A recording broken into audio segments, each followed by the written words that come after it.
La peur,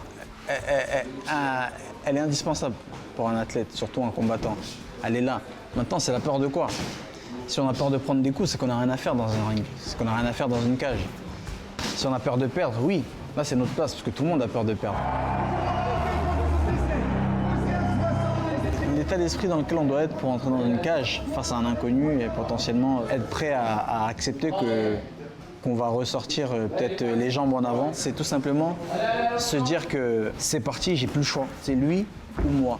Et moi je suis exactement dans cet état d'esprit-là, c'est-à-dire que malgré ce qu'on peut voir en apparence, la décontraction, l'humour, l'apaisement visible, à l'intérieur c'est pas du tout ça. À l'intérieur c'est quelqu'un qui est déterminé et qui est prêt à mourir. Je préfère que tu me mettes KO et que je me relève plus que de perdre le combat.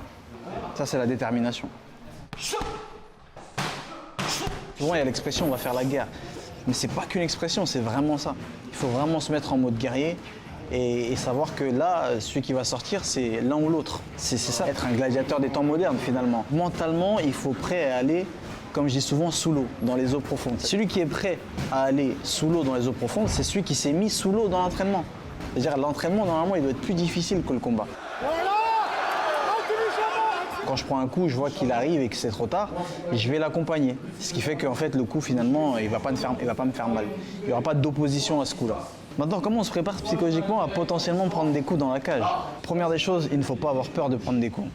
Si tu as peur de prendre des coups, tu vas en prendre et non seulement tu vas en prendre, mais non seulement ça va te faire très mal. Et quand on sent en gros que le combat nous échappe, comme ça, à chaud, je dirais que la solution, c'est de penser à la défaite.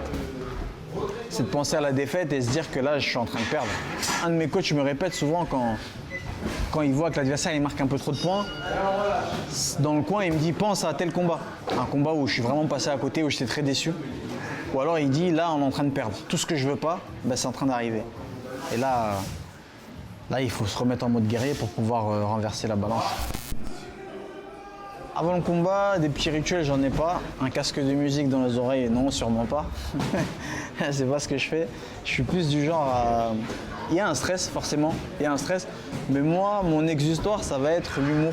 Mais surtout pas mettre un casque et m'enfermer dans une bulle parce que ça va exacerber mon stress et c'est pas bon du tout pour moi. Ce que vous savez pas, les amis, c'est que Jordan, il est dans un bourbier total. Le trash talk. Pour moi, c'est un exutoire, pareil, pour évacuer le stress. C'est-à-dire que c'est mon côté chambreur qui ressort, c'est mon côté taquin qui ressort, et surtout, c'est mon côté compétiteur qui ressort. Jordan, t'es mort, gros. Parfois, ça va vraiment marcher, l'adversaire va sortir de ses gonds, et finalement, j'ai déjà gagné le combat avant même de mettre le premier coup. Le secret de la confiance en soi, la version Cédric Doumbé, je dirais que c'est inné pour ma part. Après, bien sûr, j'ai travaillé aussi.